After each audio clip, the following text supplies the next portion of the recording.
The BSI Kitemark can trace its origins back to 1903. The forerunner of today's much respected and widely recognised Kitemark was an ordinary trademark for tramway rails. In itself, this does not sound particularly momentous.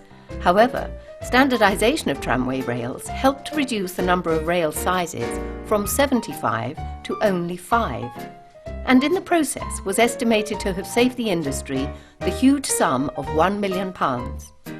Today it is hard to imagine a world without agreed standards and specifications for performance, but without the British Standards Institution and the BSI Kitemark, much of what we take for granted today would not have been possible. For 100 years, the BSI Kitemark has been a uniquely powerful symbol of trustworthiness, recognised by engineers, industrial buyers and consumers in the UK and around the world.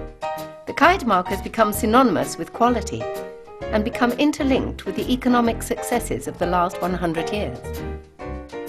The origins of BSI can be traced back to 1901. Central to the development of standards in the UK, and subsequently BSI and the Kitemark, was one Sir John Wolfe Barry.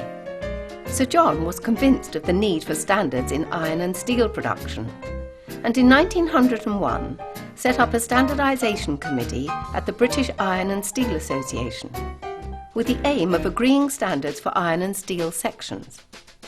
The first British standard for steel sections was published in 1903 and remained virtually unaltered for 20 years.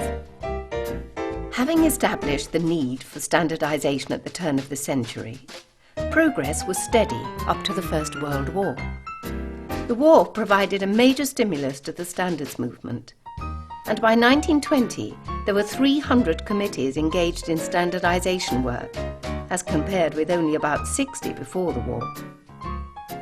The Second World War also saw a rapid growth in standardisation activity and the publication of a range of emergency standards.